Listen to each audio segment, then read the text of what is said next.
चलिए बेटा शुरू करते हैं मार्जिनल कॉस्टिंग। देखिए मार्जिनल कॉस्ट का मतलब हमने पहले भी पढ़ा हुआ है। क्या होता है marginal cost? It's a change in total cost due to production of an additional unit of output.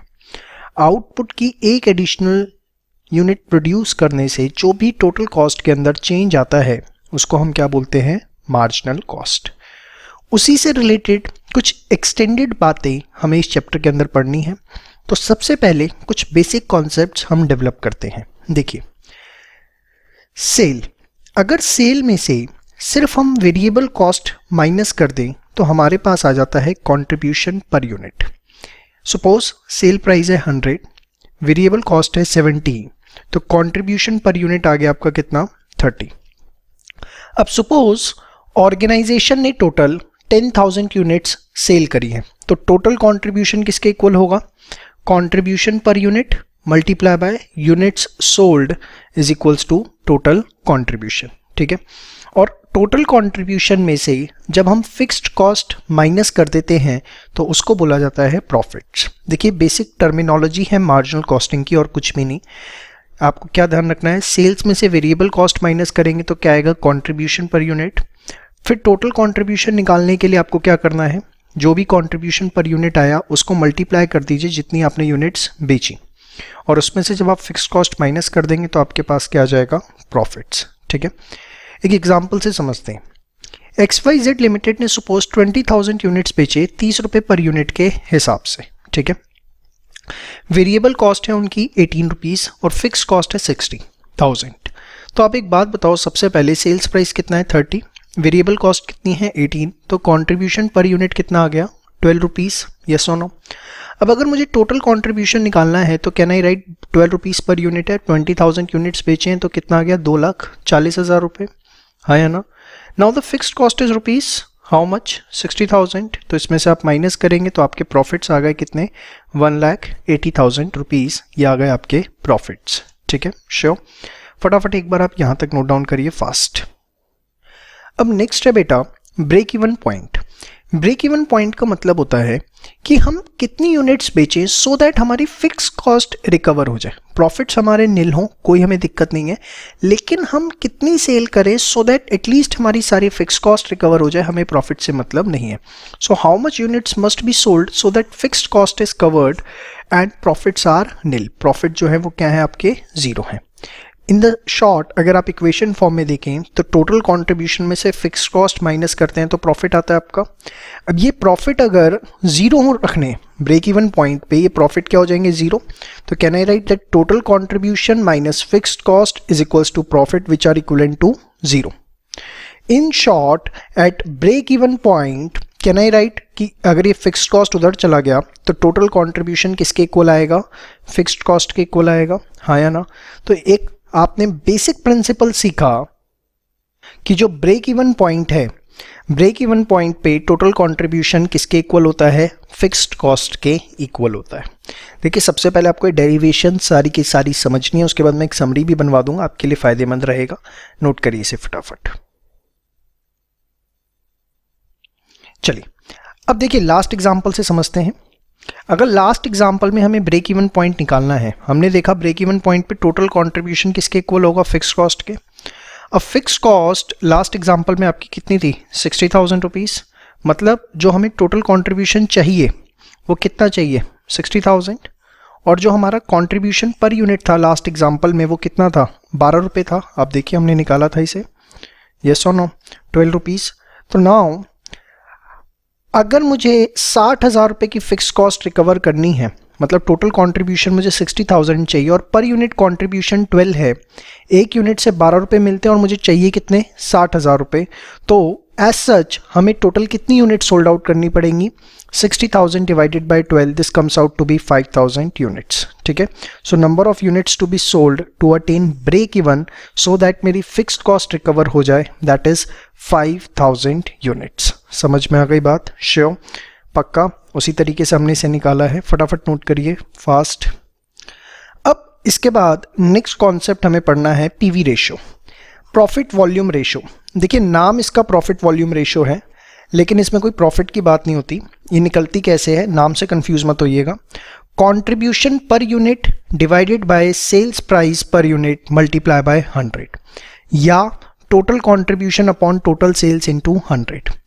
देखिए बहुत बच्चों को कंफ्यूजन आता है कि सर प्रॉफिट वॉल्यूम रेशियो क्यों है, हम तो कंट्रीब्यूशन ले रहे हैं, जबकि प्रॉफिट तो आता है यहाँ पर हमने देखा कंट्रीब्यूशन में से फिक्स्ड कॉस्ट माइनस करने के बाद। अब देखिए इसका कोई जस्टिफिकेशन नहीं है और फिलहाल तो मेरे पास, मैंने अपनी पूरी R&D कर ली, मुझे तो ऐसा लगता है कोई मिसमैच इन्होंने गलती से नाम रख दिया। प्रॉफिट वॉल्यूम रेशो कायदे से कंट्रीब्यूशन वॉल्यूम रेशो नाम रखना चाहिए था। बाकी किसी को कोई जेन्युइन रीजनिंग कभी मिलती है तो मुझे भी बताइएगा। मेरी रिसर्च तो एंड हो चुकी है, मेरा तो कंक्लूजन यही निकला कि इन्होंने इसका गलती से नाम प्रॉफिट वॉल्यूम रेशो रख दिया और शायद इसीलिए इन्होंने बाद में से PV रेशो बोलना शुरू किया ताकि बच्चों को एहसास ही ना हो। अब देखिए लास्ट एग्जाम्पल में जो हमने किया कंट्रीब्यूशन था 12 रुपीज़ पर यूनिट। अब देखिए चेक करिए फटाफट, सेल्स प्राइस था कितना 30, तो 12 अपॉन 30 मल्टीप्लाई बाय 100 कितना आ गया आपका 40%। ठीक है, इसके बाद आप इसे टोटल वाले तरीके से निकाल लीजिए। बेशक हमने यहाँ पर कितनी यूनिट्स रखी थी 20,000 यूनिट्स, यस और नो। तो अगर आप टोटल कंट्रीब्यूशन देखें तो वो आता है 20,000 into 12, this comes out to be 2,40,000। ये आ गया आपका टोटल कंट्रीब्यूशन। ठीक है, और यहां पर आपका सेल्स अगर आप निकालें तो वो आती है 20,000 multiply by 30, that is ₹6 lakh. This is total sales. ठीक है, तो अगर आप वही चीज़ यहाँ रखते हैं, देखिए 2,40,000 6 लाख, तो भी आंसर आपका सेम आता है। तो या तो आप पर यूनिट बेसिस पे ले लीजिए या टोटल बेसिस पे ले लीजिए। अगर दोनों तरफ टोटल लीजिए या दोनों तरफ पर यूनिट लीजिए, ठीक है, answer will remain same. Now आपने PV रेशो तो निकालना सीख लिया, सेम वे आप वेरिएबल कॉस्ट रेशो निकाल सकते हैं। नाउ वेरिएबल कॉस्ट रेशो क्या होती है?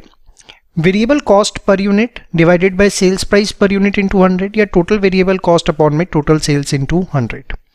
जैसे कि आप देखिए लास्ट एग्जांपल में आपकी वेरिएबल कॉस्ट 18 थी, सेल्स प्राइस 30 था, तो ये आ गया 60%, या आप टोटल बेसिस पे भी देखेंगे तो 60% ही आएगा। मेन एक फंडामेंटल रिलेशनशिप होता है PV रेशो और वेरिएबल कॉस्ट रेशो में, that is PV ratio plus variable cost ratio is always equals to 100। और ये आगे हम न्यूमेरिकल करते हुए बहुत जगह यूज भी करेंगे। ये मेरे को बेसिकली आपको ये रिलेशनशिप ड्राइव करवाना था, that PV ratio plus variable cost ratio is always equals to 100 and what is PV ratio वो हमने देख लिया। समझ में आई बात? श्योर। चलिए आगे बढ़ते हैं। अभी तक आपने ब्रेक इवन पॉइंट ऑलरेडी निकालना सीख लिया और वो आपने यूनिट्स के टर्म्स में निकालना सीखा था। अब अगर आपको ब्रेक इवन पॉइंट निकालना है वैल्यू की टर्म्स में, या ब्रेक वैल्यू की टर्म्स में मतलब आपको ब्रेक इवन सेल्स निकालनी। ब्रेक इवन सेल्स का मतलब क्या है कि उतनी सेल्स हो जाए तो हमारी फिक्स्ड कॉस्ट रिकवर हो जाएगी। मैं लिख देता हूं, देखिए at this amount of sale firm is able to recover all fixed cost. इसका सीधा एक फॉर्मूला है फिक्स्ड कॉस्ट अपॉन में PV रेशो। नहीं विश्वास आता आप देखिए, लास्ट एग्जांपल में आपकी फिक्स्ड कॉस्ट कितनी थी 60,000 थी और अभी आपने उसमें निकाला PV रेशो कितनी आई 40%। तो जब आप इसे सॉल्व करेंगे तो आप देखेंगे कि आपकी सेल्स कितनी आ रही है 1,50,000 रुपीज़ की। वेट, आपने उसमें ब्रेक इवन पॉइंट निकाला था, आपने कहा था 5,000 यूनिट्स अगर बिक जाएं तो ब्रेक इवन आ जाएगा, और एक यूनिट का जो सेल्स प्राइस है वो कितना है 30 रुपीज़ पर यूनिट। तो अगर हम 5,000 यूनिट्स को 30 रुपये से मल्टीप्लाई करें तो आप देखिए कि ब्रेक इवन सेल्स आती कितनी है आपकी 1.5 लाख रुपए की आती है। आप देखिए ये वैल्यू और ये वैल्यू दोनों जो है वो सेम है। तो ब्रेक इवन सेल निकालने का हमने देखा एक बड़ा सिंपल सा फॉर्मूला हमारे पास है, फिक्स्ड कॉस्ट अपॉन में PV रेशो। इससे हम सीधे अपनी ब्रेक इवन सेल्स निकाल सकते हैं। और ऑल्टरनेटिव वे आउट हमने देखा कि कंट्रीब्यूशन पर यूनिट निकाल लें या तो, और उसे फिक्स कॉस्ट से डिवाइड करके फिर यूनिट्स निकाल लें। ठीक है, तो दोनों ही तरीके हमने अभी तक देख लिए। आगे बढ़ने से पहले यहाँ तक आप एक बार सारा का सारा रिवाइज कर लीजिए ताकि आपके मन में किसी तरीके का कन्फ्यूजन ना रहे। फटाफट यहाँ तक एक एक चीज़ आपके दिमाग में, सारे जो भी मैंने डेरिवेशंस वगैरह करवाई हैं, जो भी कॉन्सेप्ट बताए आपके दिमाग में बैठे होने चाहिए, तभी आपके लिए फ़ायदेमंद रहेगा। Thank you. चलिए अब नया कॉन्सेप्ट शुरू करते हैं बच्चों, मार्जिन ऑफ सेफ्टी। सर ये मार्जिन ऑफ सेफ्टी क्या होता है? देखिए मार्जिन ऑफ सेफ्टी होता है sales above the break even sales. जो भी टोटल सेल्स है अगर उसमें से हम ब्रेक इवन सेल्स माइनस कर दें तो जो सेल्स बचेगी that will be called as margin of safety. Like in the last example we have the total sales of ₹6 lakh, yes और नो? ये आपने टोटल सेल्स निकाला था और हमने इसमें देखा कि हमारी ब्रेक इवन सेल्स आई थी कितनी, 1,50,000। ये थी हमारी क्या, ब्रेक इवन सेल्स, आया ना? तो अगर आप टोटल सेल्स में से ब्रेक इवन सेल्स अपनी माइनस कर देते हैं तो जो आपकी सेल्स बचती है that is called as margin of safety sales. समझ में आई बात? श्योर। इसको निकालने का एक और तरीका होता है, बहुत simple, profits divided by PV ratio. आप देखो हमारे प्रॉफिट्स कितने आए थे वहां, 1,80,000, यस और नो? तो ये जो आपके प्रॉफिट्स आए हैं इसको आप पीवी रेशो से, पीवी रेशो हमारी कितनी आई थी, 40%। अभी देखिए यहाँ पे हमने निकाली थी। तो अगर आप प्रॉफिट्स को पीवी रेशो से डिवाइड कर दें तो भी आप देखेंगे आपका आंसर जो है वो एब्सोल्युटली सेम आएगा। हमें करने दोनों ही फॉर्मूले, पता नहीं एग्जाम में कहाँ पर कौन सा लगे, total sales minus break even sale, this is the concept, और there is a alternative way out to find out the margin of safety that is the profits upon में पीवी रेशो। इसको मैं अगर थोड़ा सा और इलैबोरेट करूं तो मार्जिन ऑफ सेफ्टी सेल्स हमने कैसे निकाला बेटा, प्रॉफिट्स अपॉन में पीवी रेशो। तो अगर मैं मार्जिन ऑफ सेफ्टी सेल्स को इनटू कर दूं पीवी रेशो से तो आपके क्या आ जाएंगे, प्रॉफिट्स आ जाएंगे। तो margin of safety sales into PV ratio, ये इसको हम टेक्निकली क्या बोल सकते हैं, contribution at margin of safety sales is equals to profits. भाई मार्जिन ऑफ सेफ्टी सेल्स को अगर पीवी रेशो से इनटू कर रहे हो तो इसका मतलब क्या है कि आप कंट्रीब्यूशन निकाल रहे हो एमओएस सेल पे, मार्जिन ऑफ सेफ्टी सेल पे, आया ना? अरे भाई देखो ये आपने सीखा, आया ना? अब इसको आप क्रॉस मल्टीप्लाई करो तो MOS into PV ratio is equals to profit आया। मतलब पीवी रेशो क्या होती है, कंट्रीब्यूशन बताती है। तो कंट्रीब्यूशन को अगर आप मार्जिन ऑफ सेफ्टी सेल से इनटू कर रहे हैं तो ये क्या हो गया, contribution at MOS sales is equals to what, profit. यही मैंने यहाँ लिखा है, contribution at MOS sale is equals to profit. हमारा मार्जिन ऑफ सेफ्टी सेल आया 450। आप इसको पीवी रेशो से इनटू करके देखिए एक बार, ये समझ में आया कंट्रीब्यूशन एट एमओएस सेल क्या है, MOS margin of safety sales into PV ratio. ठीक है, तो आप करके देखिए 40% पीवी रेशो थी, आपके प्रॉफिट्स 180 आ रहे हैं और आप चेक करेंगे यहाँ पे आपके प्रॉफिट्स कितने आ रहे थे, 180 आ रहे थे। समझ में आया? तो बहुत चीज़ें इंटरलिंक्ड हैं ये, समझ में आया? एक समरी मैंने आपके लिए पूरी तैयार कर दी है और आपको क्वेश्चन करते हुए समरी ही ध्यान रखनी है। टोटल कंट्रीब्यूशन कैसे निकलेगा, contribution per unit multiply by unit sold. Break even point पे जितना कंट्रीब्यूशन रिक्वायर्ड है वो फिक्स कॉस्ट के इक्वल होता है। ब्रेक इवन पॉइंट यूनिट्स में निकालना है तो टोटल फिक्स्ड कॉस्ट को कंट्रीब्यूशन पर यूनिट से डिवाइड कर दो। पीवी रेशो कैसे निकलेगी, contribution per unit divide by sales per unit, या total contribution upon total sales into 100। Break even sales कैसे निकलेगी, फिक्स्ड कॉस्ट अपॉन में पीवी रेशो। समझ में आई बात? ये हमने सीखा था। मार्जिन ऑफ सेफ्टी क्या होता है, total sales minus break even sales या प्रॉफिट्स अपॉन पीवी रेशो। आप कह सकते हैं contribution at MOS sales, that is जो भी मार्जिन ऑफ सेफ्टी पे सेल्स है उसको आप पीवी रेशो से इनटू करते हैं तो आपके पास क्या आ जाते हैं, प्रॉफिट्स। समझ में आई बात? एक वर्ड कई बार लिख देता है कैश ब्रेक इवन पॉइंट, तो घबराने की जरूरत नहीं है। कैश ब्रेक इवन पॉइंट का मतलब है जितनी भी फिक्स्ड कॉस्ट कैश में इनकर होगी उसको आप पीवी रेशो से डिवाइड करें। वैसे आप ब्रेक इवन पॉइंट क्या लेते हैं, fixed cost upon contribution, but अगर कैश है तो फिर आप कैश वाली फिक्स्ड कॉस्ट लेंगे, इग्नोर कर देंगे non cash cost, non cash fixed cost like depreciation जो है वो इग्नोर हो जाएगा। खैर मेन तो आपके ये 6 फॉर्मूले हैं जो आपको दिमाग में रखने। फटाफट यहाँ तक सारा A to Z दिमाग में बैठा लीजिए, क्योंकि क्वेश्चन करते हुए अगर आपको चीज़ें याद नहीं आई तो फिर सारी मेहनत वेस्ट हो जाएगी। फटाफट ये समरी जो है एकदम दिमाग में अच्छे से बैठा लीजिए, कोई इसमें दिक्कत नहीं होनी चाहिए। सारे एग्जाम्पल की हेल्प से मैंने डराइव करके आपको दिखा दिया है, सब कुछ प्रूफ दे दिए हैं। अब इसको आप अच्छे से पहले दिमाग में बैठाइए, फिर हम क्वेश्चन करना शुरू करते हैं नेक्स्ट वीडियो में। Thank you. चलिए ये देखिए, MNP Limited sold 2,75,000 units of its product at this price. Sales price given है, वेरिएबल कॉस्ट आपको गिवन है 17.5। तो कंट्रीब्यूशन पर यूनिट निकाल लेंगे हम लोग। कैसे? सेल्स प्राइस है 37.5 और वेरिएबल कॉस्ट है 17.5, so this comes out to be 20। ठीक है, वेरिएबल कॉस्ट का बाइफर्केशन गिवन है, इससे हमें कोई मतलब नहीं है। Fixed cost are incurred uniformly throughout the year 35 lakh. There is no beginning ending. Estimate break even sales level quantity निकालनी है आपको। ठीक है, तो बहुत सिंपल है क्वांटिटी निकालने के लिए, तो फिक्स्ड कॉस्ट को कंट्रीब्यूशन पर यूनिट से डिवाइड कर दीजिए सीधा। फिर उसने बोला कैश ब्रेक इवन सेल्स। तो देखिए जो उसने फिक्स्ड कॉस्ट आपको दी है उसमें बोला इंक्लूडिंग डेप्रिसिएशन ऑफ 15 लाख। और डेप्रिसिएशन जो होता है बेटा वो क्या होता है, एक नॉन कैश एक्सपेंस होता है। तो मैंने आपको बताया था कैश ब्रेक इवन बोले तो कुछ नहीं करना, आपको कैश फिक्स्ड कॉस्ट लेनी है।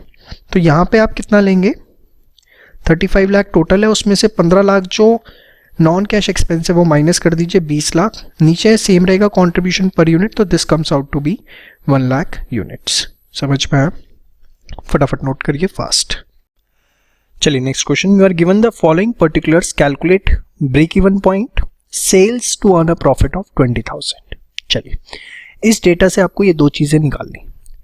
सबसे पहले फिक्स्ड कॉस्ट गिवन है, वेरिएबल कॉस्ट, सेलिंग प्राइस। तो देखिए sales price minus variable cost contribution per unit आ गया। ये आप पीवी रेशो भी निकाल लीजिए साथ साथ, कितनी आ जाती है आपकी 50%। अब ब्रेक इवन पॉइंट निकालने के दो तरीके, या तो fixed cost upon contribution per unit कर लो, तो आ जाता है 1,50,000 आपकी फिक्स्ड कॉस्ट है। यस और no, contribution per unit is 15, तो ये आ गया 10,000 यूनिट्स। फिर आप सेल प्राइस जो है दैट इज ₹30, उससे इंटू कर लो।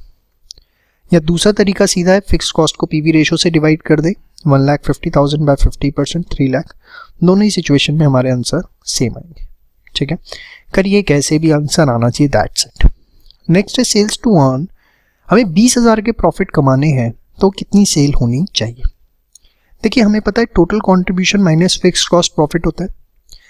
तो टोटल कंट्रीब्यूशन, फिक्स्ड कॉस्ट है 150, प्रॉफिट हमें चाहिए 20, तो हमें कितना कंट्रीब्यूशन चाहिए टोटल, 1,70,000। आया ना समझ में? अब पीवी रेशो का फॉर्मूला क्या होता है, contribution upon sales into 100। Contribution आपको चाहिए 1,70,000, ये मैंने टोटल वाला लिया है, total contribution upon total sales होता है फॉर्मूला, देखो पता ही आपको। पीवी रेशो हमारी कितनी है, 50 is equals to 170 divided by total sales into 100। तो जो टोटल सेल्स है आपकी वो कितनी आ जाती है, वो आ जाती है आपकी 3,40,000 रुपये। ठीक है, तो अगर 3,40,000 रुपये की हमारी सेल्स होगी तो हमें 20,000 रुपये के प्रॉफिट्स मिल जाएंगे। समझ में आया? श्योर। देखिए कुछ भी नहीं है इसके क्वेश्चंस में, घुमा फिरा के वही चीज़ें हैं, मेन सारी चीज़ें आपके दिमाग में अगर कॉन्सेप्ट है तभी आप क्वेश्चन कर सकते हैं, अदरवाइज दिक्कत आएगी। फटाफट इसे पहले खुद करिए, कहीं फंसे तो फिर सॉल्यूशन देखें। आइए बच्चों ग्राफ्स समझते हैं, बहुत ही सिंपल। हमें मेन तो एंगल ऑफ इंसिडेंस समझना है, उसके लिए कुछ बेसिक ग्राफ हमें समझने पड़ेंगे।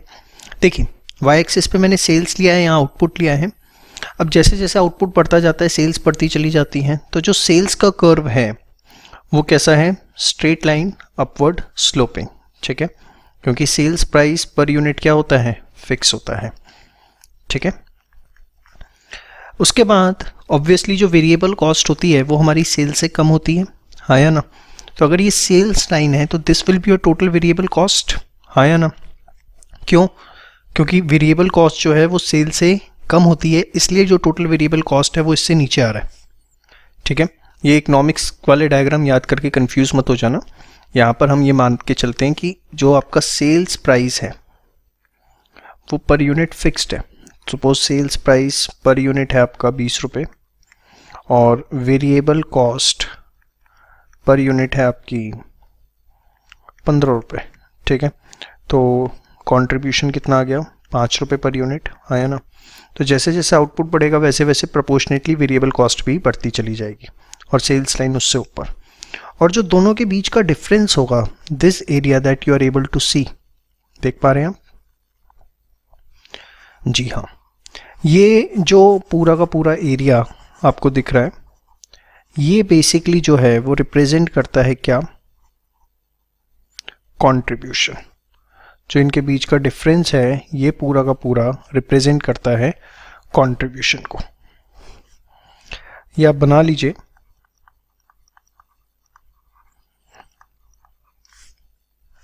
चलिए इसके बाद आगे बात करते हैं।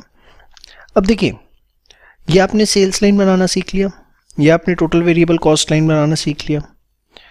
टोटल कॉस्ट जो होती है, टोटल कॉस्ट के अंदर फिक्स्ड कॉस्ट भी होती है apart from total variable cost, yes और नो?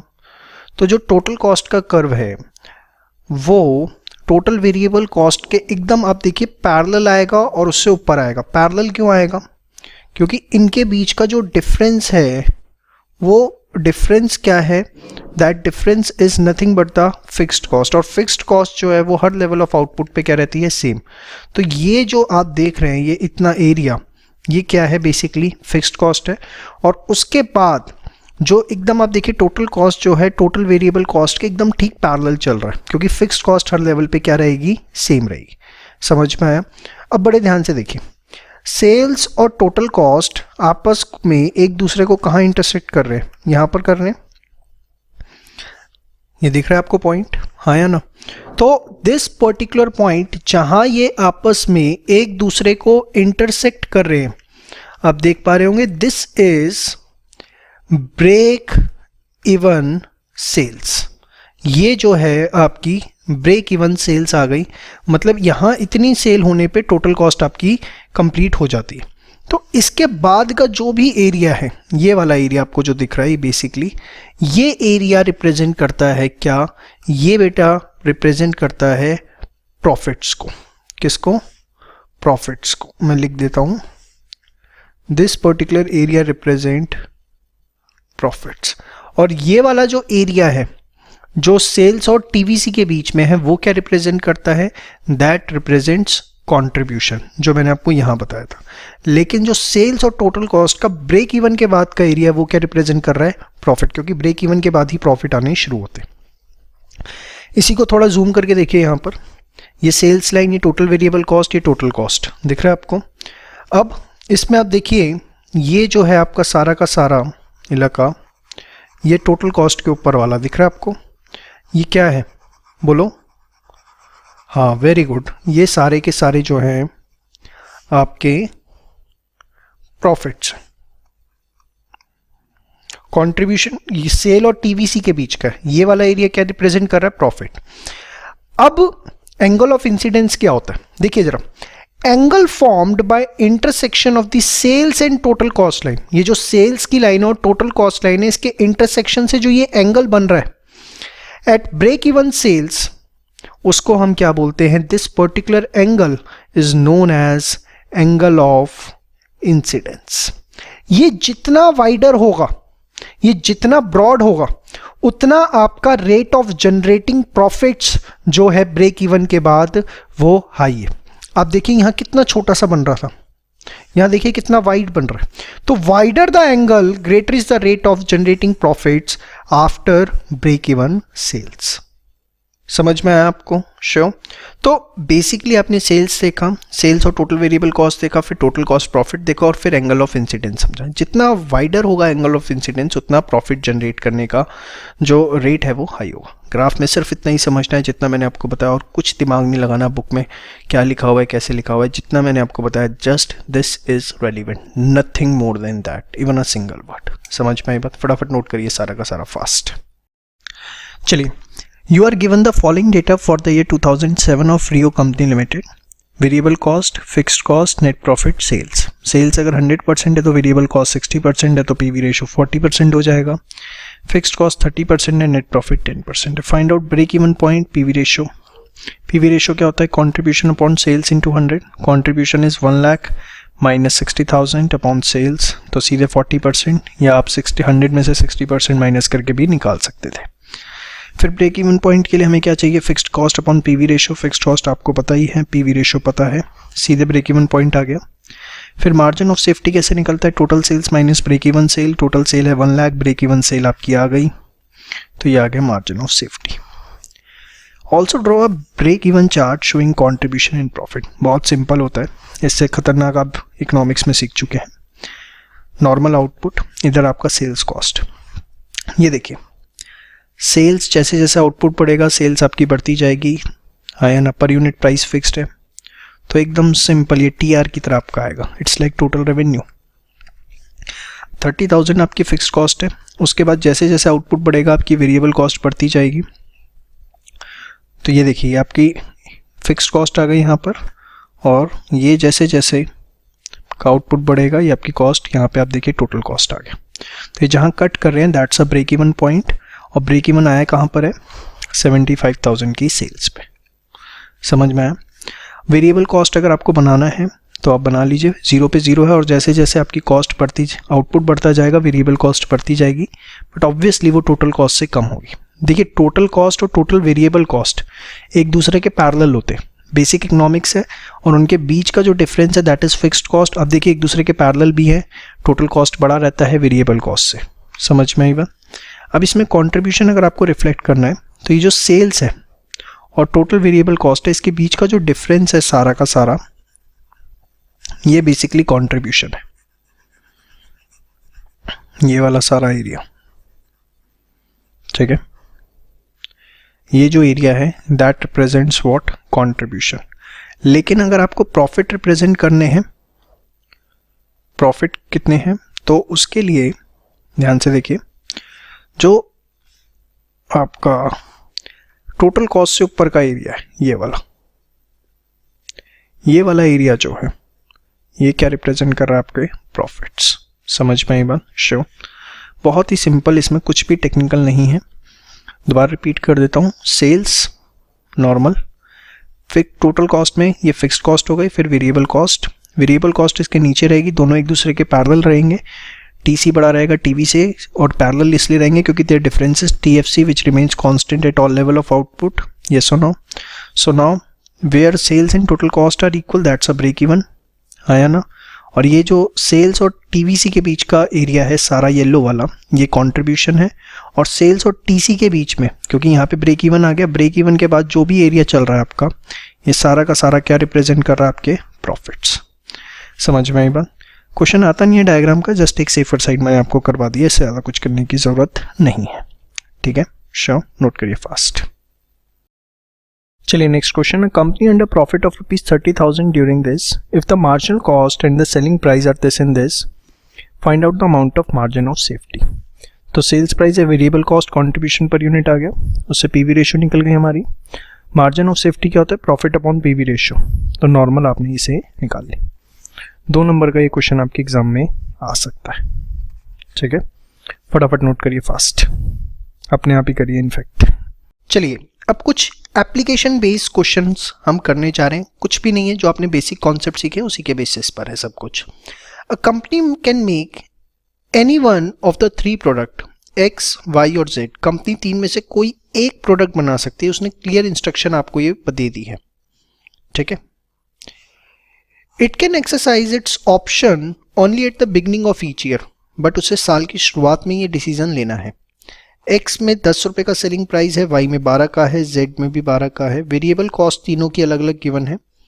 मार्केट डिमांड गिवन है, इसकी 3000 यूनिट्स, इसकी 2000, इसकी 1000। प्रोडक्शन कैपेसिटी है 2000। अब देखो, चाहे मार्केट डिमांड 3000 है पर ये बना ही 2000 यूनिट सकते हैं, तो 3000 बेच कहाँ से पाएंगे, तो ये 2000 यूनिट्स मैक्सिमम बना पाएंगे। इसकी डिमांड 2000 है बट बना 3000 सकते हैं, तो इसमें तो ये मैक्सिमम 2000 यूनिट्स के लिए काम कर पाएंगे। इसकी मार्केट डिमांड 1000 है बट ये मैक्सिमम प्रोडक्शन कर कितना सकते हैं, 900 का कर सकते हैं, हाँ या ना। तो हमें सबसे पहले एक चीज समझनी है कि जो भी दोनों में से लोअर होगा वही कंपनी कर सकती है, क्योंकि अगर मार्केट डिमांड ज़्यादा है, प्रोडक्शन कैपेसिटी कम है, तो आप बना नहीं पाओगे, और प्रोडक्शन कैपेसिटी ज़्यादा है, मार्केट डिमांड कम है, तो आप बेच नहीं पाओगे।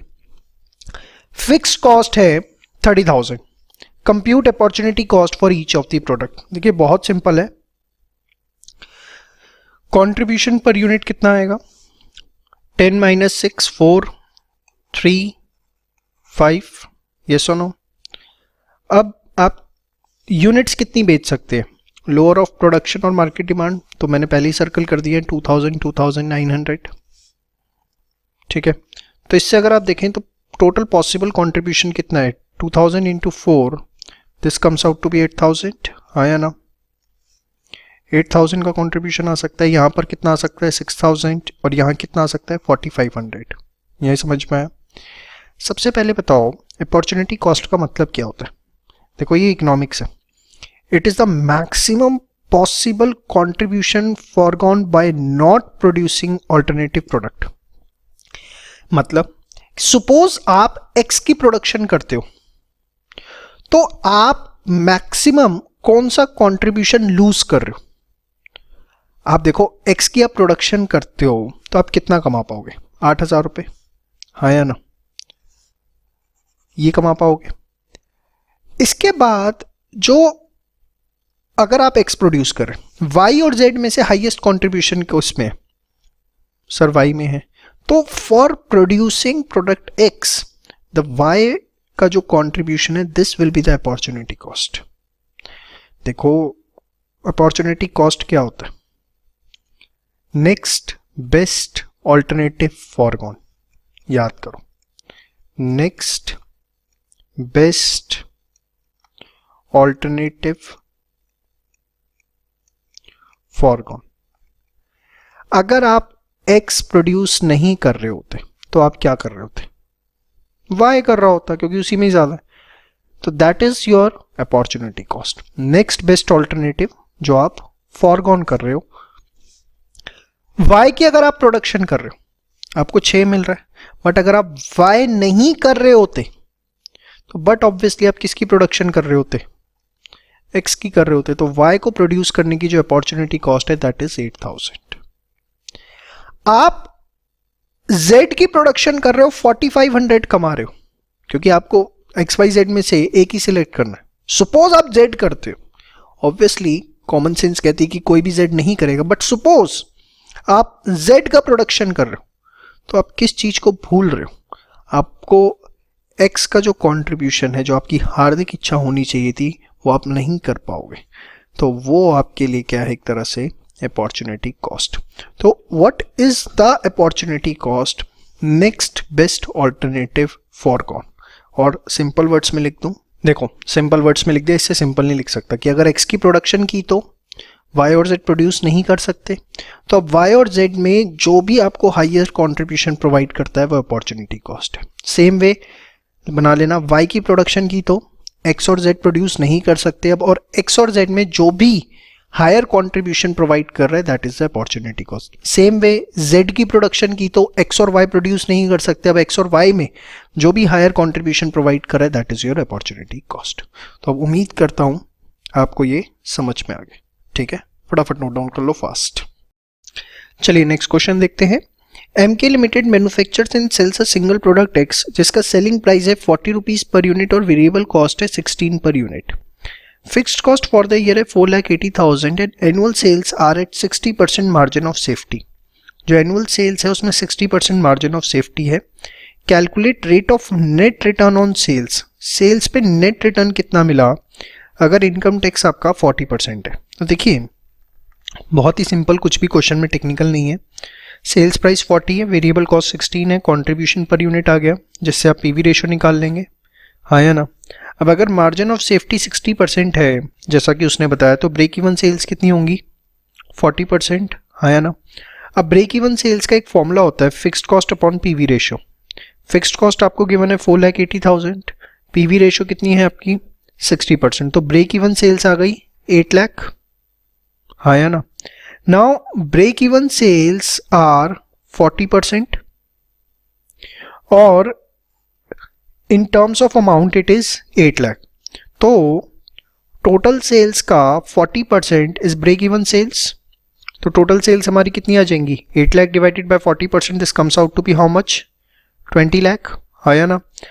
अब बड़े ध्यान से समझना, ये आ गई आपकी क्या, total sales. PV ratio was 60%, तो जो टोटल कॉन्ट्रीब्यूशन होगा 20 लाख का 60%, दिस इज 12 लाख। देखो मैं थोड़ा सा पेसअप पे हूँ, ये उम्मीद करके कि अब आप 9-10 क्वेश्चन कर चुके हैं तो अब ये आपके लिए सारा बेसिक हो चुका है, इसलिए थोड़ा सा मैं पेसअप हूँ। कोई दिक्कत तो नहीं है ना आपको? हाँ, फिक्स्ड कॉस्ट है आपकी 4,80,000, तो प्रॉफिट आ गए। अब यहाँ से थोड़ा सा यूनिक है कि इनकम टैक्स का उसने 40% रेट बता दिया, तो कुछ नहीं होता, जो प्रॉफिट्स हैं उसमें इनकम टैक्स पे कर दो 40%। दिस इज 7,20,000 का 40%, तो आपका नेट रिटर्न आ गया कितना, 4,32,000। अब नेट रिटर्न ऑन सेल्स निकालना है, तो इसका फॉर्मूला क्या होगा, net return upon sales into 100। समझ में आया? Sure, note it fast. Next part देखिए, for the next year it is propose to add another product line Y whose selling price would be ₹50 per unit and the variable cost is 10 per unit। वो कह रहा है कि अगले साल से एक नया प्रोडक्ट Y लेके आएंगे जिसका 50 रुपये सेलिंग प्राइस है, वेरिएबल कॉस्ट 10 रुपये है। क्या बात। फिक्स्ड कॉस्ट जो होगी वो होगी 6,66,600, टोटल फिक्स्ड कॉस्ट। ये सिर्फ Y की नहीं है, इट्स टोटल फिक्स्ड कॉस्ट, मतलब जो एग्जिस्टिंग है प्लस जो न्यू होगी। Sales mix of XY is 7:3, मतलब 7:3 के अंदर सेल्स होंगी, मतलब अगर 7 यूनिट X की बिकेंगी तो 3 यूनिट Y की। At what level of sales next year would MK limited break even उनका आएगा, सेपरेटली बताना है X और Y का ब्रेक इवन भी और क्वांटिटी। तो देखिए इस तरह का क्वेश्चन आप ऑलरेडी मेरे साथ कर चुके हैं। कंट्रीब्यूशन अगर आप X का देखें तो कितना है हमारा 24, ये हमने निकाल लिया, और Z का कितना होगा 50 रुपीज सेल्स प्राइस है, 10 रुपये variable cost, so this comes out to be 40। अब कंट्रीब्यूशन जो है उसका रेशो है 7:3, तो एक मिक्स से हमारा कंट्रीब्यूशन कितना आने वाला है, 7 यूनिट्स इसकी बिकेंगी, 7 यूनिट्स ऑफ X, तो 3 यूनिट्स बिकेंगी किसकी, Y की। ठीक है, तो एक मिक्स से आएगा 7 × 24 प्लस 3 × 40। इस तरह का क्वेश्चन हमने पहले भी किया था। 168 प्लस 120 कितना आ गया, 288। तो 288 का कंट्रीब्यूशन हमें पर मिक्स मिलेगा, और हमें जो फिक्स्ड कॉस्ट रिकवर करनी है बेटा वो करनी है 6,66,600 रुपीज़। यस और नो? तो अगर 6,66,600 रुपीज़ का मुझे break even achieve fixed cost recover करनी है और कंट्रीब्यूशन पर मिक्स है 288, तो आपस में डिवाइड कर दूं तो इतने मिक्सेस मुझको बेचने पड़ेंगे सो दैट मेरा ब्रेक इवन आ जाए। ये ब्रेक इवन मिक्स आ गया, आया ना?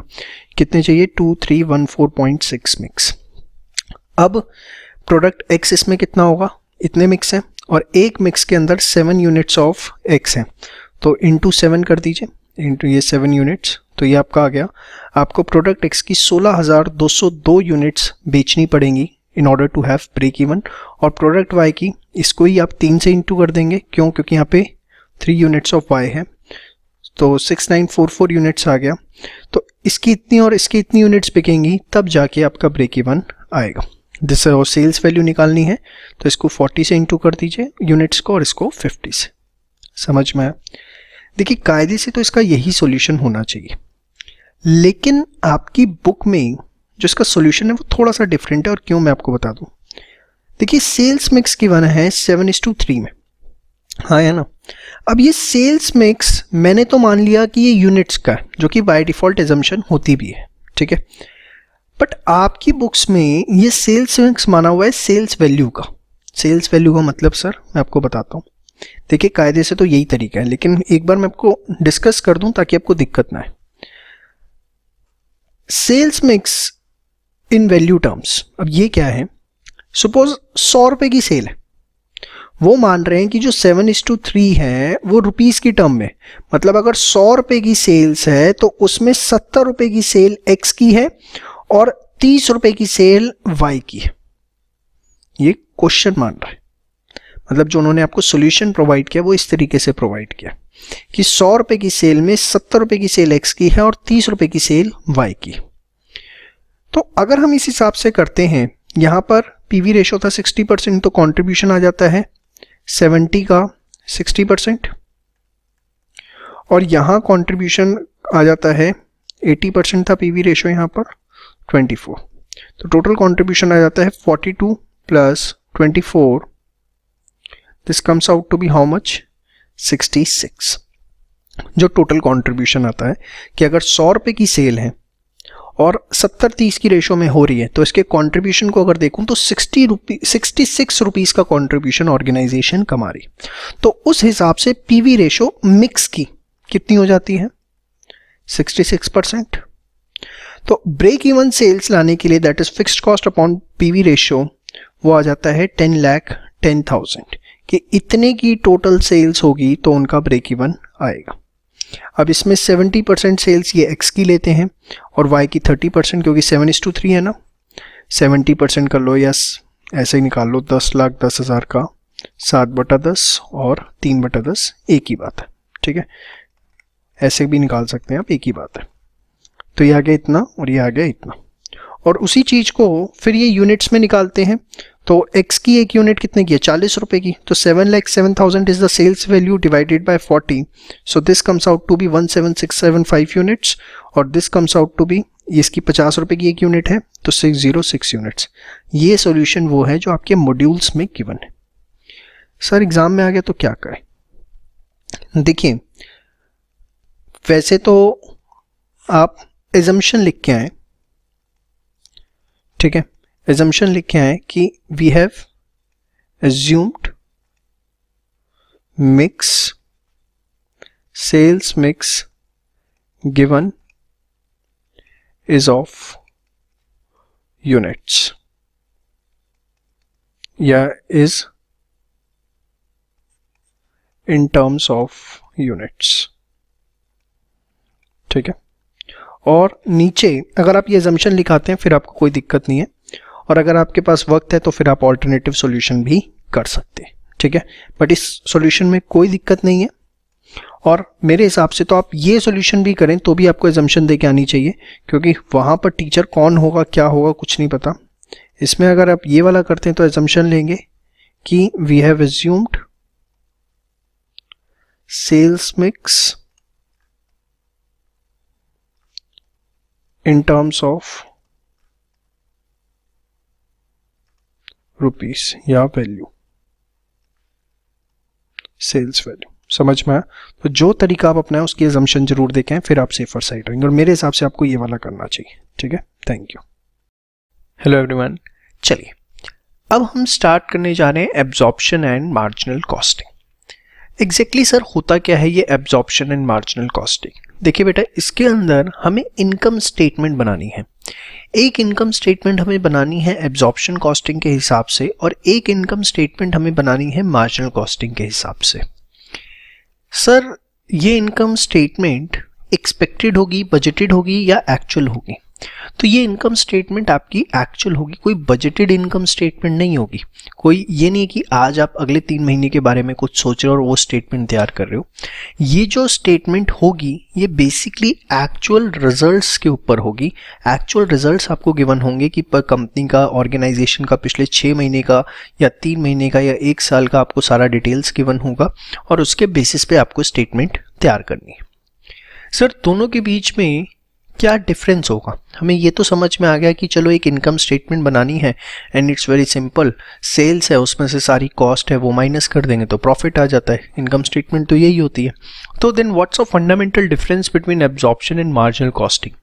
द फंडामेंटल डिफरेंस इज, जब हम एब्जॉर्प्शन कॉस्टिंग के हिसाब से अपनी इनकम स्टेटमेंट बनाएंगे तो जो हमारे फिक्स्ड ओवरहेड्स हैं उसको हम रिकवर करेंगे यूनिट्स के बेसिस पर। फॉर एग्जाम्पल जैसे आपने ओवरहेड्स के अंदर पढ़ा है कि सपोज ऑर्गेनाइजेशन के फिक्स्ड मैन्युफैक्चरिंग हेड्स आते हैं 10 लाख रुपए, ठीक है, 10 लाख रुपए उसके एक्सपेक्टेड बजटेड फिक्स्ड ओवरहेड्स हैं, और ऑर्गेनाइजेशन जो है वो एक्सपेक्ट करती है कि वो यूनिट्स प्रोड्यूस करेगी 1 लाख, ठीक है।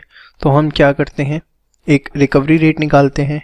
रिकवरी रेट कैसे निकलता है? 10 लाख बटा 10, 1 लाख यूनिट्स, तो पर यूनिट आ जाता है 10 रुपये, ₹10 per unit, this is the recovery rate. हाँ या ना शो? अब बड़े ध्यान से समझना। उसके बाद क्या होता है कि सपोज ऑर्गेनाइजेशन ने 80,000 यूनिट्स जो है वो एक्चुअल प्रोडक्शन किया, जो एक्चुअल प्रोडक्शन हुआ वो 10,000 यूनिट्स का, 80,000 यूनिट्स का हुआ। तो उस केस के अंदर रिकवरी कितनी हो जाती है? 80,000, 10 रुपये यूनिट के हिसाब से हमारा कितना हो गया? 8 लाख रुपए। हाँ या ना शो? अब सपोज हमारे जो एक्चुअल ओवरहेड्स हैं वो भी हमारे 10 लाख की है, ठीक है। तो हमने रिकवरी कितनी करी? 8 लाख। तो हम कहीं ना कहीं कम रिकवरी कर पाए, अंडर रिकवरी हुई हमारी कितनी की? 2 लाख रुपए की, ठीक है। तो ये एब्जॉर्प्शन कॉस्टिंग के अंदर होगा। यहाँ पर हम क्या करते हैं, फिक्स्ड ओवरहेड्स जो होते हैं वो एक प्री डिसाइडेड रेट की हेल्प से ऑन यूनिट्स प्रोड्यूस जो है वो हम रिकवर करते हैं। सर ये तो हम करते ही आ रहे हैं, तो इसमें नया क्या है? जी हाँ, जो आप करते आ रहे हैं अभी तक वही एब्जॉर्प्शन कॉस्टिंग है। नया आपको इस मार्जिनल कॉस्टिंग के अंदर सीखना है। सबसे पहले पढ़ लीजिए, fixed overheads are recovered using predetermined rate as it is considered as part of product costing। Marginal costing के अंदर क्या होता है, बड़े ध्यान से सुनिएगा। में जो हमारे फिक्स्ड ओवरहेड्स होते हैं वो हम पर यूनिट बेसिस पे रिकवर नहीं करते, रादर देन उसको एक पीरियड कॉस्ट माना जाता है, उसे टाइम पीरियड की कॉस्ट माना जाता है। सर आप क्या बोल रहे हो एग्जैक्टली, थोड़ा डिटेल में समझाओ। बड़े ध्यान से समझना।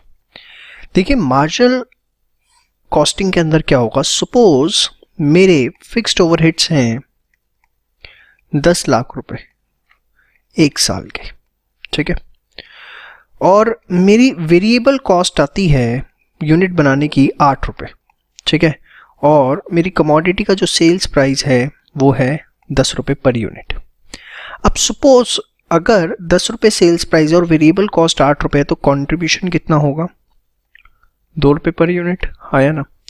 अब सपोज हमने साल भर के अंदर 5 लाख यूनिट्स, या चलो मैं ज़्यादा चाहता हूँ 7 लाख यूनिट्स सेल करी, तो 2 रुपए के हिसाब से हमने कितने कमाए?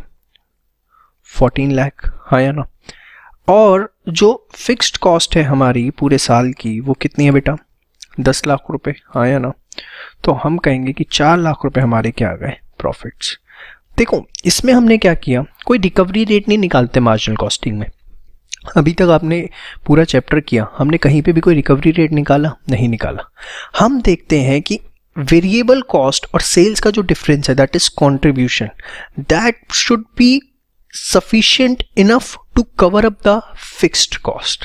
हम वहां पर एब्जॉर्प्शन कॉस्टिंग जो हम पढ़ते हुए आ रहे थे उसके जो अभी तक हमने पढ़ा मटेरियल लेबर ओवरहेड के अंदर सब कुछ, वहां हमने देखा कि फिक्स्ड ओवरहेड जो हम उसके एक रिकवरी करते हैं using pre determined rate.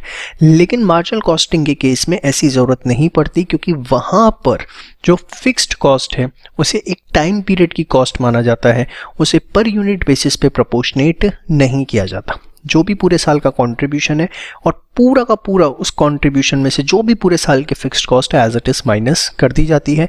Per unit basis पे रिकवर करना और फिर उसे प्रोडक्ट कॉस्टिंग का पार्ट बनाना कि हमारी प्रोडक्ट की कॉस्टिंग क्या आएगी, ये सब इसमें नहीं होता। मतलब एब्जॉर्प्शन कॉस्टिंग के अंदर जब आप कॉस्ट ऑफ प्रोडक्ट निकाल रहे हो, पर यूनिट कॉस्ट आप निकाल रहे हो, per unit cost of product जब आप निकाल रहे हो एब्जॉर्प्शन कॉस्टिंग के अंदर, तो उसके अंदर आप वेरिएबल कॉस्ट भी ले रहे हो और फिक्स्ड ओवरहेड्स जो है, फिक्स्ड बेसिकली मैन्युफैक्चरिंग ओवरहेड्स जो है वो भी आप उसके अंदर लेते हो यूजिंग प्री डिटरमिन्ड रेट। ठीक है, जो प्री डिटरमिन्ड रेट होता है उसके हेल्प से। समझ में आई बात? शो। लेकिन जो आपका मार्जिनल कॉस्टिंग होता है उसके अंदर सिर्फ और सिर्फ वेरिएबल कॉस्ट ली जाती है। प्रोडक्ट कॉस्टिंग के अंदर कोई भी फिक्स्ड मैन्युफैक्चरिंग ओवरहेड का प्री रिकवरी रेट लेके उसके अंदर ऐड ऑन नहीं किया जाता, क्योंकि यहाँ पर जो फिक्स्ड ओवरहेड है बेसिकली उसको क्या माना जाता है? Period cost. देखिए, fixed overheads are considered as period cost, therefore not absorbed on the basis of unit basis, इसलिए उसे पर यूनिट बेसिस पर एब्जॉर्ब नहीं करते। नोट क्या करना है, आप ये वाला पार्ट नोट करिए, ये वाला पार्ट नोट करेंगे और यहाँ पर फिर साइड में लिख लेंगे कि पर यूनिट, ठीक है, जो पर यूनिट आपका एरो है ये कॉस्ट ऑफ प्रोडक्ट है उसमें वेरिएबल कॉस्ट होती है प्लस फिक्स्ड मैन्युफैक्चरिंग ओवरहेड होता है जो कि निकलता है प्री डिटरमिन रेट से, ठीक है। जबकि मार्जिनल कॉस्टिंग के अंदर सिर्फ और सिर्फ वेरिएबल कॉस्ट होती है। बेटर क्लैरिटी के लिए अभी हम एक प्रॉपर क्वेश्चन करेंगे तो और अच्छा आपको क्लियर होगा। पहले आप फटाफट यहाँ तक नोट करिए। चलिए, अब ये एक इनकम स्टेटमेंट है, इससे मैं आपको समझाता हूँ। देखिए, डायरेक्ट मटेरियल हमने लिया, पेन चेंज कर लेते हैं। देखिए, डायरेक्ट मटेरियल हमने लिया, डायरेक्ट वेजेस, फिर मैन्युफैक्चरिंग ओवरहेड, चाहे वो वेरिएबल लगे चाहे फिक्स्ड। अब ये फिक्स्ड जो ओवरहेड्स लगे ये आपने लिए हैं using pre determined recovery rate. बड़े आराम से और पेशेंस के साथ देखो इस वीडियो को, टाइम लगता है, थोड़ा सा टॉपिक है टेक्निकल। टेक्निकल किस सेंस के अंदर है कि दो चीज़ें एक साथ बनानी है, इसलिए दिमाग थोड़ा इधर उधर हो जाता है। लेकिन क्वेश्चन भी तो फिर 10-12 नंबर का आता है इसके ऊपर, प्री डिटरमिन्ड रिकवरी रेट से, ठीक है।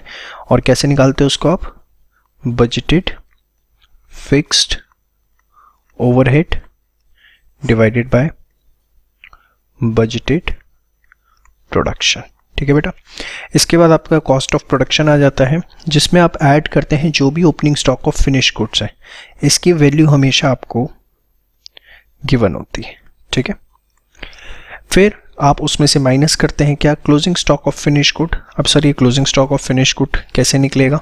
तो देखो, जितनी भी आपने यूनिट्स प्रोड्यूस्ड करी हैं उसमें से सबसे पहले आप माइनस कर देंगे बेटा यूनिट्स जितनी भी आपने सोल्ड करी, उसको आप क्या कर देंगे, उसमें से माइनस कर देंगे। तो ये जो है आपका आ गया क्लोजिंग स्टॉक और ये आया यूनिट्स की टर्म में, ठीक है। अब उसकी आपको यहाँ तो वैल्यू चाहिए, तो वैल्यू कैसे निकलेगी कि जो भी आपकी कॉस्ट ऑफ प्रोडक्शन आई थी, ठीक है, ये आपने यहाँ देखी कॉस्ट ऑफ प्रोडक्शन जो आपकी आई थी, इसको आप डिवाइड कर देंगे जितनी आपकी यूनिट्स प्रोड्यूस हुई हैं उससे, जितनी भी आपने यूनिट्स प्रोड्यूस करी हैं, और फिर मल्टीप्लाई कर देंगे जितनी आपकी क्लोजिंग स्टॉक की यूनिट्स बची हैं। Let us take an example, यहाँ आपकी 10 लाख रुपए कॉस्ट ऑफ प्रोडक्शन आई, ठीक है, और आपने जो है सपोज यूनिट्स प्रोड्यूस करी थी 1000 और जिसमें से 800 आपने बेच दी, तो क्लोजिंग स्टॉक बचा कितना बेटा? 200। तो यहाँ पर 10 lakh which was the cost of 1000 units, so what will be the cost of 200 units, so this will come down to be 2 lakh। तो ये जो है आपको इस तरीके से निकालना है। तो ये आ जाएगा कॉस्ट ऑफ गुड्स सोल्ड, सब कॉस्ट शीट की तरह है यहाँ पे। अब देखिए, plus under recovery minus over recovery of overheads, ये क्या है सर? कुछ भी नया नहीं है, बड़े ध्यान से सुनना, आपको ऑलरेडी चीज़ें आती हैं, जस्ट मैं रिकनसाइल करवा रहा हूँ क्योंकि शायद ये चैप्टर हमने बहुत पहले पढ़ लिया है। आप एक काम करिए, पहले यहाँ से लेके यहाँ तक नोट डाउन कर लीजिए और ये भी नोट डाउन कर लीजिएगा क्योंकि ये आपकी हेल्प करेगा आगे, ठीक है। जितना भी मैंने साइड में लिखा है वो उसके साथ साथ नोट करिएगा, ये सारा आपको नोट डाउन करना है जितना भी मैंने यहाँ पे लिखा है। पहले आप जो है यहाँ तक अपनी स्टेटमेंट बना लीजिए, फिर ये जो नीचे वाला पार्ट है उसे मैं एक्सप्लेन करता हूँ। पहले यहाँ तक नोट करिए फास्ट, बड़े ध्यान से देखिएगा। अंडर रिकवरी ओवर रिकवरी वाला पार्ट, सपोज बजटेड प्रोडक्शन था, एक एग्जाम्पल से समझा रहा हूँ, 10,000, बजटेड ओवरहेड्स थे 50,000, तो हमारा बेटा रिकवरी रेट क्या होना था सर? रिकवरी रेट होना था 50,000 divided by 10,000 comes out to ₹5 per unit. Yes और नो? अब जो एक्चुअल प्रोडक्शन हुआ वो 8,000 यूनिट्स का हुआ। कितने यूनिट्स का? 8,000। तो अगर 8,000 यूनिट्स का आपका एक्चुअल प्रोडक्शन हुआ तो एक तरह से आप 5 रुपए के हिसाब से कितनी रिकवरी कर पाए? 40,000 रुपये। This is the case 1। जो आपकी रिकवरी हुई वो हुई कितनी की? 40,000, ठीक है। जबकि आपके अगर आप देखो तो एक्चुअल ओवरहेड, एक्चुअल जो आए वो कितने आए बेटा? 54,000। मतलब कहीं ना कहीं आप जो है वो अभी अंडर रिकवरी कर पाए, कम रिकवरी हुई। और कितनी कम रिकवरी हुई हमारी? 14,000 रुपीज़ की। 14,000 रुपीज़ की जो कॉस्ट हमारी लगी तो सही, बट अभी वो स्टेटमेंट का पार्ट नहीं बन पाई है क्योंकि यहाँ पर जो हमने अभी रिकवरी करी है वो हमने करी होगी 8,000 multiply by 5, that comes out to be how much? This comes out to be बेटा 40,000। जबकि मेरी कॉस्ट लगी कितनी है सर? मेरी कॉस्ट तो लगी है 54,000, so 14,000 I am not able to recover. समझ में आ रहा है बेटा? पक्का श्योर? तो वो 14,000 की जो रिकवरी है जो हम नहीं कर पाए बट हमारी कॉस्ट हुई है, तो अंडर रिकवरी, इसीलिए मैंने देखो क्या लिखा है यहाँ पर प्लस, कि जो भी आपकी under recovery, and under recovery कब होगी? अंडर रिकवरी होगी जब आपके एक्चुअल ओवरहेड ज़्यादा होंगे as compare to what? As compare to recovery. समझ में आई बात? And in vice versa case that will be called as over recovery, मतलब हमने ज़्यादा रिकवर कर लिया, हमारी अभी उतनी कॉस्टिंग नहीं लगी है, तो हम उसको क्या कर देंगे? माइनस। जैसे केस 2 है, 12,000 है, तो 12,000 आप पहले इसे नोट करिए फटाफट, फिर मैं केस 2 करता हूं।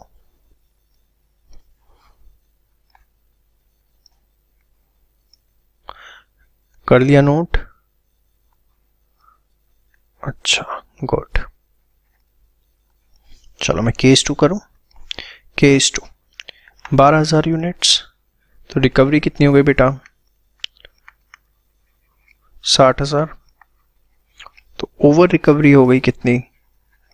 6,000। रिकवरी ज़्यादा है, यहाँ आपने कितना किया? 12,000 इंटू 5, 60,000। ठीक है, ओवर रिकवरी कितने की? 6,000 की। अपने कॉस्टिंग का पार्ट ज़्यादा बना लिया है 60, जबकि होना कितना चाहिए था? 54, तो इसलिए उसे हम माइनस करेंगे। समझ में आ गया? श्योर। फिर जो भी एडमिनिस्ट्रेटिव ओवरहेड है, सेलिंग ओवरहेड है, उसे ऐड कर देंगे। This will be the total cost. फिर सेल्स, और ये आ गए आपके प्रॉफिट। समझ में आई बात? तो मेन जो पार्ट था 1, 2 और ये 3, यही 3 पार्ट हैं जो स्टेटमेंट में आपको मेन समझने हैं, बाकी तो आपके लिए कुछ भी नया नहीं।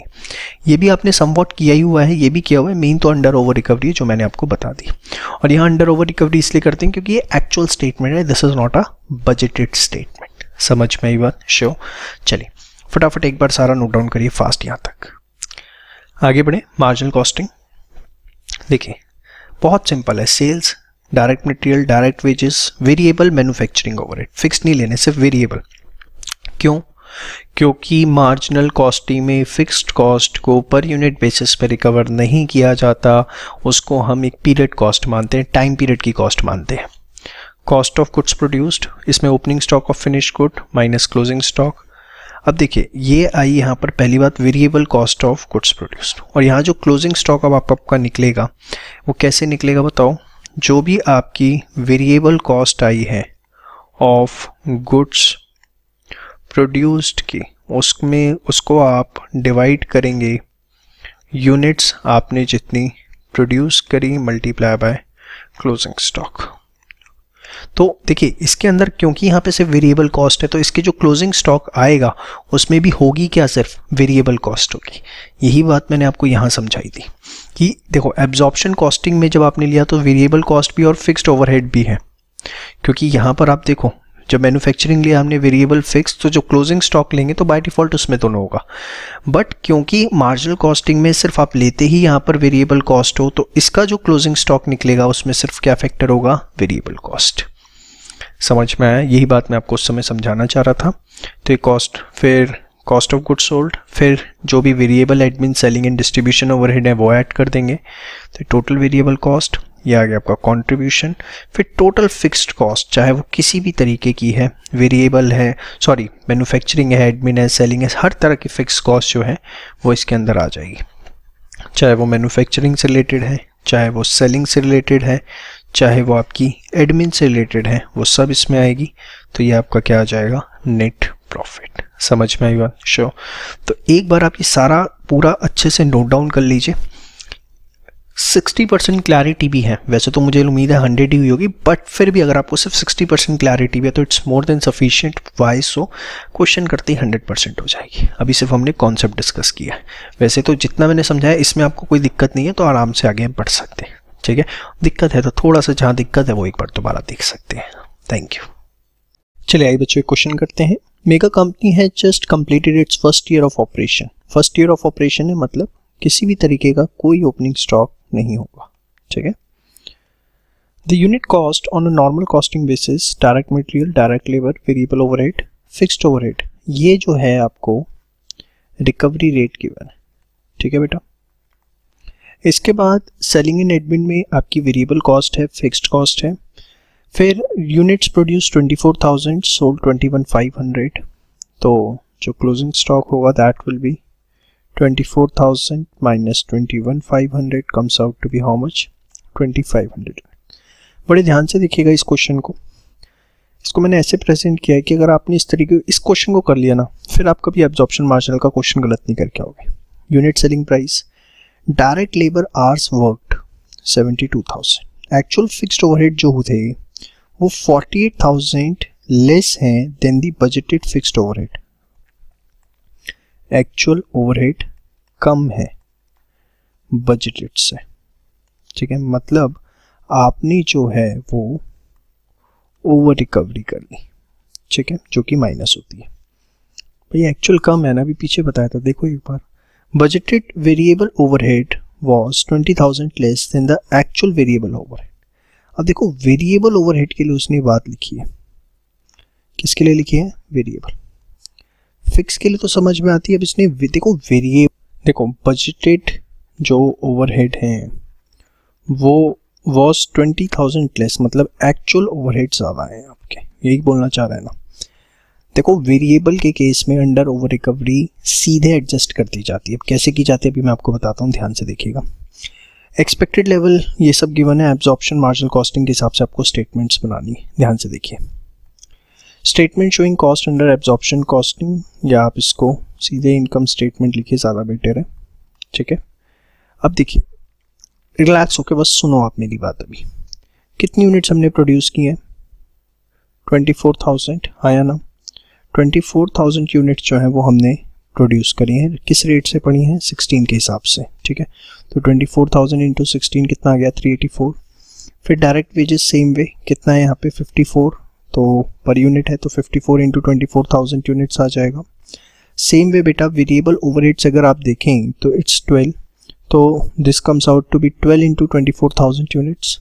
अब उसने आपको बोला था बजटेड ओवरहेड कम आए, एक्चुअल ज़्यादा है। आपने जो है 12 रुपये यूनिट और 24,000 पे रिकवर किए वेरिएबल ओवरहेड्स इस तरीके से, लेकिन वो कह रहा है 20,000 रुपये ज़्यादा है। तो जो जितने भी ज़्यादा है आप उसे सीधे यहीं पर ऐड ऑन कर देंगे 20,000 रुपीज़। समझ में आई बात। शो नीचे, क्योंकि जो नीचे अंडर रिकवरी ओवर रिकवरी है वो सिर्फ फिक्स्ड ओवरहेड्स के, वेरिएबल ओवरहेड्स में अगर आता है, ये इकलौता ऐसा क्वेश्चन है और किसी क्वेश्चन में आपको देखने को नहीं मिलेगा, इसीलिए मैं आपको करवा भी रहा हूँ। सीधे आप यहीं पे एडजस्ट करेंगे, ठीक है। फिक्स्ड ओवरहेड्स आप देखिए कितना है, 18 रुपये यूनिट है on 24,000 units, so this comes out to be 4,32,000। So cost of production आ गया। ओपनिंग स्टॉक होगा नहीं, क्लोजिंग स्टॉक के लिए 2420 was the cost of 24,000 units. तो जो 2500 यूनिट्स आपकी क्लोजिंग स्टॉक में बची उसका क्या होगा, 252083। So cost of goods sold आ गया। अब आप ध्यान से देखिए, 18 रुपये आपने 24,000 यूनिट्स पे रिकवर किए, बट उसने नीचे आपको क्या बोला, actual fixed overheads was 48,000 less than the budgeted fixed overheads. उसने बात आपको बोली कि एक्चुअल ओवरहेड कम आए, बजटेड ज़्यादा है। इसका मतलब आपने रिकवरी जो है वो ज़्यादा कर ली, इसका मतलब आपने क्या कर ली है, ओवर रिकवरी। तो हम उसे माइनस कर देंगे, तो माइनस ओवर रिकवरी, ये मैंने आपको समझा दिया था पहले कि ओवर रिकवरी माइनस क्यों होती है, बट ये सिर्फ फिक्स्ड की है। वेरिएबल में प्रैक्टिकली ऐसा नहीं होता कि अंडर ओवर आ जाए, बट आ जाए तो आप सीधे वहीं एडजस्ट करेंगे। सिर्फ इतनी सी बात आपको ध्यान रखनी है। ये आ गया आपका। फिर सेलिंग एंड एडमिन में वेरिएबल कितने हैं, 20 रुपये पर यूनिट, तो ऑब्वियसली तो जितना सेल हुआ है उस पर लगेगा। तो 21,500 यूनिट्स की सेल हुई है, तो 21,500 इंटू 20 430। फिक्स्ड का अमाउंट आपको गिवन ही है, वो एज इट इज ले लेंगे 7,60,000। इसमें अंडर ओवर रिकवरी नहीं होती सेलिंग में, वो मैन्युफैक्चरिंग में ही होती है। Total cost 330,9917। अब सेल्स हुई हैं आपकी 21,500 यूनिट्स 168 रुपीज़ के हिसाब से, ठीक है। तो ये आ गया 3612,000, तो आपके आ गए प्रॉफिट।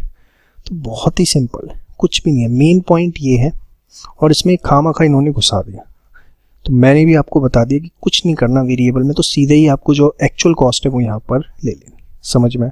पहले आप इसे नोट डाउन करो, फिर हम आते हैं एब्जॉर्प्शन पे, सॉरी मार्जिनल पे। चलिए, मार्जिनल कॉस्टिंग। अब देखिए डायरेक्ट मटेरियल वही रहेगा, डायरेक्ट वेजेस वही रहेगा, वेरिएबल ओवरहेड्स वही रहेंगे। जो यहाँ पर आपने अमाउंट्स लिए थे वो एज इट इज़ यहाँ पर मैंने कॉपी कर दी, ठीक है। अब जो आपकी वेरिएबल कॉस्ट थी वो क्या थी, सेलिंग एंड एडमिनिस्ट्रेटिव कॉस्ट थी वेरिएबल 20 रुपीज़ पर यूनिट, जो यहाँ आपने 430 ली थी, तो ये 430 आपने ले लिया। वेरिएबल कॉस्ट आ गई सारी की सारी, टोटल वेरिएबल कॉस्ट 2418,000, ठीक है। अब क्लोजिंग स्टॉक निकालना है तो ये वेरिएबल कॉस्ट पे निकलेगा दिस टाइम, तो 2418,000 डिवाइडेड बाय कितना units, 24,000 units into 2500, so this comes out to be 251875। तो ये आ गया variable cost of goods sold. अब सेल्स हमारा कितना था वो हमने यहाँ निकाल ही लिया, 3612,000, तो ये आ गया सेल्स आपका, ठीक है। तो इससे आ गया contribution, sale minus variable cost. अब आपको फिक्स्ड कॉस्ट देखनी है, तो 7,60,000 की तो आपको गिवन ही थी, यस और नो। और अगर आप देखें तो आपकी जो मैन्युफैक्चरिंग फिक्स्ड ओवरहेड था, मैन्युफैक्चरिंग फिक्स्ड ओवरहेड जो था, आपने यहाँ पर देखो 18 रुपये के हिसाब से 24,000 यूनिट्स पे अपनी रिकवरी करी थी 4,32,000 रुपये की, लेकिन उसने बताया कि 48,000 की ओवर रिकवरी हो गई। तो एक्चुअल जो अमाउंट आया that comes out to be how much, 384।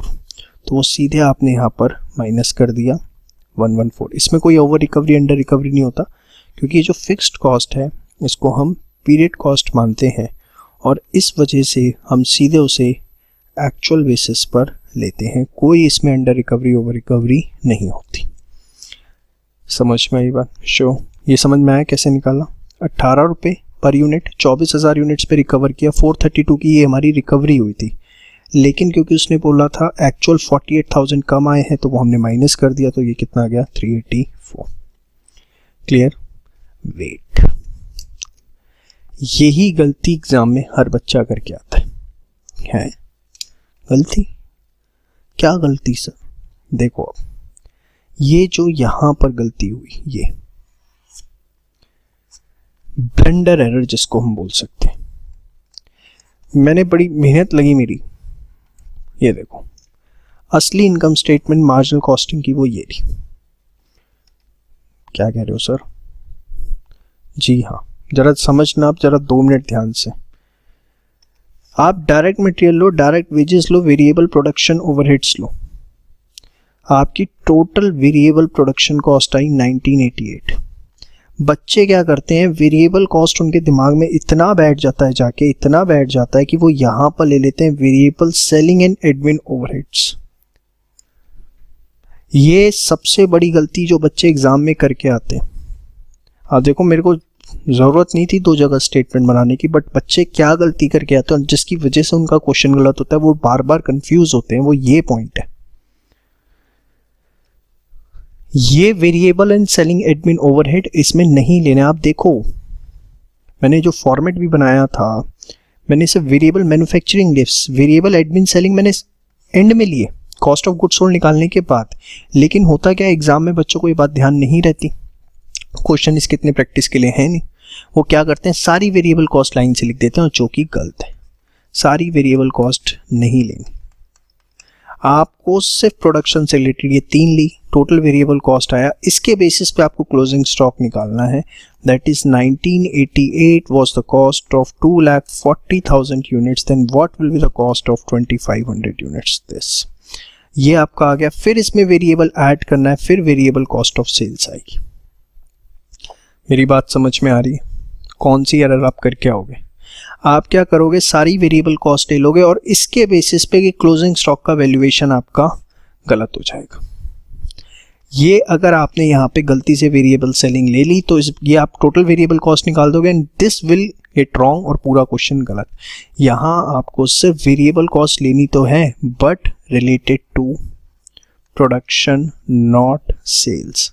जो सेल्स की है वो आपको अलग से लेनी है जब आप ये सब निकाल लेंगे। ये आ गया cost of good sold variable. उसके बाद variable cost of sales, sales contribution, fixed cost, बाकी सब सेम रहे। अब इसके बाद इन्होंने क्वेश्चन में आपसे क्या पूछा बेटा, अंडर और over absorption of overhead reconcile the difference between total income under absorption and marginal costing. क्यों दोनों के बीच में डिफरेंस आ रहा है, क्यों दोनों में प्रॉफिट्स अलग अलग आ रहे हैं। यहाँ हमारे ये तो हमारा गलती है, नोट लेकिन जरूर करना। यहाँ हमारे ये प्रॉफिट्स आ रहे हैं और यहाँ पर हमारे ये प्रॉफिट्स आ रहे हैं। तो इसके पीछे का कारण क्या है, और दूसरा under an over absorption of overhead क्यों है। ठीक है, तो पहले आप यहाँ तक सारा नोट डाउन करिए, फिर उसको भी हम देखते हैं। ठीक है, देखिए फिक्स्ड ओवरहेड्स जो बजटेड थे ये आप यूनिट बेसिस पे भी कर लीजिए, कोई दिक्कत नहीं है। एक्चुअली आए तो ये ओवर एब्जॉर्प्शन था और वेरिएबल में हमारा अंडर था। तो सिंपल सी एक स्टेटमेंट बनानी है, कुछ भी इसमें नहीं है। प्रॉफिट रिकन्सिलेशन की बात करें तो ये प्रॉफिट्स का डिफरेंस है 45,000, यस और नो। और अगर आप देखें कि ये जो प्रॉफिट का डिफरेंस आ रहा है बेसिकली ऐसा क्यों हो रहा है, क्योंकि हमने मार्जिनल कॉस्टिंग के अंदर फिक्स्ड कॉस्ट को क्या माना है, पीरियड कॉस्ट माना है। ठीक है, जबकि हमने एब्जॉर्प्शन कॉस्टिंग में जो फिक्स्ड कॉस्ट है उसको पर यूनिट बेसिस पे माना है, यस और नो। तो जो आपका क्लोजिंग स्टॉक है, कितना है क्लोजिंग स्टॉक, 2,500 यूनिट्स। ठीक है, अब क्योंकि वो अभी आपका बिका नहीं, तो वो 2,500 यूनिट्स क्योंकि आपके बिके नहीं, तो उस पर 18 रुपये के हिसाब से अगर आप देखें तो वो 45,000 का डिफरेंस इस वजह से आपका आ रहा है। देखो यार, due to fixed factory overhead being included in the closing stock in absorption costing not in marginal costing. आप देखिए सारी चीज़ें सेम है, सिर्फ अगर आप ध्यान से देखें यहाँ क्लोजिंग स्टॉक का जो सब कुछ छोड़ो, यहाँ क्लोजिंग स्टॉक कितने का है 207083, और यहाँ देखो कितने का है 252083, दिख रहा है आपको 252 और यहाँ 207। तो दोनों के बीच का जो डिफरेंस है क्लोजिंग स्टॉक वैल्यूएशन का, सब कुछ छोड़ो आप, वही आपका प्रॉफिट इन में डिफरेंस क्रिएट कर रहा है। समझ में आई बात, श्योर। और ये सिर्फ स्टॉक वैल्यूएशन की वजह से ही फंडामेंटली डिफरेंस आता है, क्लियर। अब ये वाला जो रीज़न है वो लिख लीजिएगा, सब कुछ छोड़िए। ठीक है, due to variation of closing stock at variable cost plus fixed cost under absorption costing and only variable cost in marginal costing, there is a difference of 45,000 in profits. Thank you.